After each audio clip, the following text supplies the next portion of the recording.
Bonjour ou bonsoir.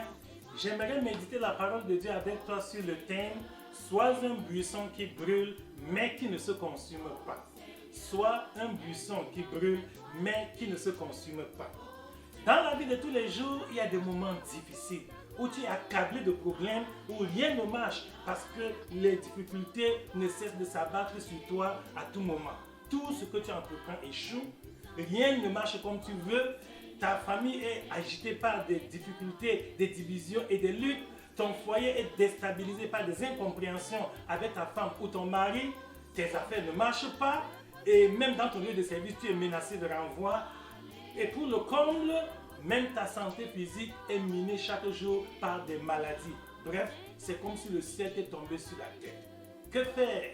Quelle est la solution en pareille circonstance? Laisse-moi te dire que la solution à tous tes maux se trouve dans la parole de Dieu. Nous allons illustrer cela par une histoire singulière que Moïse a vécue dans le livre d'Exode chapitre 3 du verset 1 au verset 10 lorsqu'il faisait paître le troupeau de Jéthro, son beau-père, dans le désert de Madian. Il lui est arrivé de voir un buisson qui brûle mais qui ne se consume pas. Waouh! C'est extraordinaire ça! Voir un buisson qui brûle mais qui ne se consume pas. Normalement, selon les lois de la nature, lorsqu'un buisson est attaqué par le feu, au bout d'un certain temps, ce buisson est réduit en cendres et cette cendre est dispersée par le vent. Mais ici, paradoxalement, il s'agissait d'un buisson qui brûle mais qui ne se consume pas. En réalité, la vie de l'homme sur la terre est parfois semblable à ce genre de situation.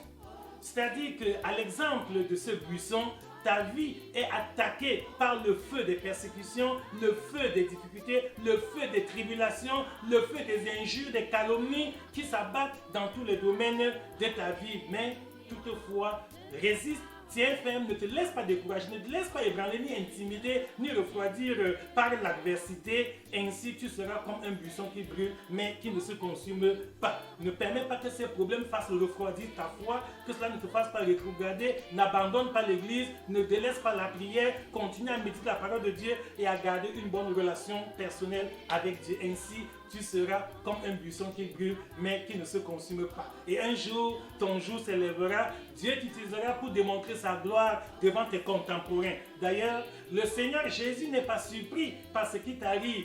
C'est pour cela qu'il nous a prévenus d'avance. Dans le livre de Jean, chapitre 3, chapitre 16, verset 33, le Seigneur Jésus nous dit « Vous aurez des tribulations dans le monde, mais prenez courage car j'ai vaincu le monde. » Alléluia. Nous avons des tribulations ici-bas, mais notre Maître qui nous a précédés sur ce chemin a remporté la victoire. Et la victoire de Christ est la nôtre par la foi. Voilà pourquoi nous disons que c'est à dessein que Dieu permet que ta vie soit agitée par de violentes tempêtes. Ce n'est pas pour rien. En réalité, la souffrance est une école de sagesse dans laquelle Dieu est en train de te donner la forme qu'il désire afin que tu puisses acquérir la maturité nécessaire pour accomplir la mission pour laquelle Dieu t'a envoyé dans ce monde. Oui, c'est vrai. La souffrance est une école de sagesse dans laquelle Dieu est en train de te donner la forme qu'il désire pour que tu puisses acquérir la maturité nécessaire pour accomplir la mission pour laquelle Dieu t'a envoyé dans ce monde. Telle est la leçon qui se dégage de la vie de Joseph. Le Seigneur avait un plan glorieux pour la vie de Joseph. Il devait devenir un grand instrument qui aiderait sa famille et même tout un peuple. Mais cela n'a pas empêché que Dieu laisse que Joseph soit jeté dans une citerne, vendu par ses propres frères, qu'il soit faussement accusé de viol et que plus tard il se retrouve en prison. Mais en fin de cause, vous voyez que Joseph a accompli la mission que Dieu lui a donnée. Après avoir suivi cette longue formation dans la citerne, il était en formation dans la maison de Potiphar comme esclave, il était en formation en Égypte dans la prison et plus tard il a pu assumer dignement et victorieusement les fonctions de premier ministre de l'Égypte. Je ne sais pas à quelle étape de ta formation tu te trouves maintenant. Sache que ces problèmes que tu rencontres constituent des étapes de formation que Dieu est en train de te donner Dieu, dans sa sagesse infinie et sa préscience, est en train de te mouler, de te façonner. Et le jour où Dieu verra que tu as compris la leçon et que tu t'es laissé transformer et que réellement ton homme intérieur a grandi et que tu es en mesure de supporter, de traverser sans frémir, sans te décourager toute autre difficulté, Dieu alors fera éclater sa gloire dans ta vie. L'essentiel est que malgré l'adversité, que tu t'efforces toujours de garder une relation personnelle avec Dieu en t'abstenant du péché. Oui, c'est très important. Il s'agit de fuir le péché sous toutes ses formes, car ce péché que certains de nos contemporains appellent à tort plaisir, c'est pas l'homme de Dieu. Le péché t'éloigne de Dieu et compromet ton avenir. C'est-à-dire que même si Dieu avait quelque chose de glorieux et de grand pour toi, si tu tombes dans le péché, tu as toi-même mis un obstacle majeur à l'accomplissement du plan de Dieu dans ta vie. C'est pour ça que j'insiste que comme on ne sait jamais, si tu as commis un péché quelconque pendant qu'on y est, que ce soit le vol, le mensonge, l'immoralité sexuelle, la jalousie, la haine et les choses semblables, ne désespère pas.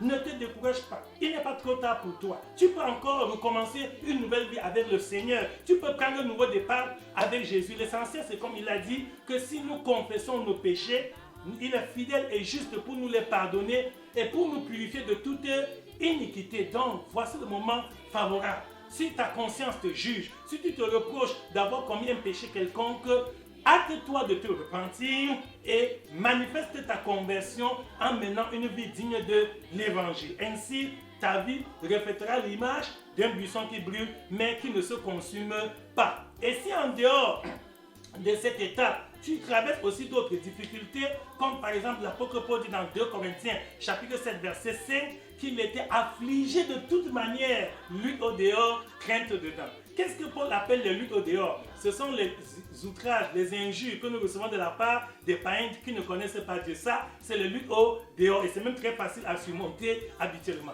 Mais l'apôtre Paul parle aussi des craintes au dedans. Qu'est-ce qu'il entend par crainte au dedans? Ce sont les persécutions qui te viennent, non pas de la part des païens, mais de la part de tes propres frères et sœurs en Christ. Ah oui, plusieurs chrétiens ignorent qu'il y a aussi la persécution du dedans, ou ceux même avec qui tu jeûnes, tu pries, tu fais les cultes tous les jours et tu fais toutes les activités de l'église, se retournent contre toi pour te calomnier, te dénigrer, t'effacer, t'anéantir, te noircir, te rendre odieux et vous voyez, c'est aussi par là que Paul est passé, mais comme il a dit que qu'est-ce qui nous séparera de l'amour de Christ de l'amour de Dieu manifeste en Jésus-Christ? Il dit non, ni le péril, ni l'épée, ni la persécution, ni l'outrage, ni quoi que ce soit, car dans toutes ces choses, nous sommes plus que vainqueurs par celui qui nous a aimés. Ça, c'est dans Romains, chapitre 8, au verset 33. Voilà pourquoi, mon frère et ma soeur, je te conseille de rester ferme dans ta foi et de continuer à servir Dieu avec persévérance en t'abstenant du mal et en menant une vie digne de l'évangile. Garde une bonne relation personnelle avec Dieu, quelles que soient les étapes difficiles que tu es en train de traverser. Ainsi, ta vie reflètera l'image d'un buisson qui brûle, mais qui ne se consume pas. Et un jour, ton jour va se lever. Dieu n'a pas encore dit le dernier mot sur toi. Le Seigneur a encore de grandes choses pour toi. Il a fait pour toi des promesses de paix et de bonheur. Il te réserve un avenir et de l'espérance. C'est Jérémie chapitre 29, verset 11. Dieu dit dans 1 Pierre chapitre 5, verset 10 que le Dieu de toute grâce, après que vous aurez souffert pendant un peu de temps, vous perfectionnera lui-même, vous affermira et vous rendra inébranlable. À lui soit la gloire au siècle des siècles. Amen. Voilà, que Dieu te bénisse au nom puissant de Jésus-Christ. Amen. Amen. C'était l'instrument de Dieu, pasteur Arsène Tapa.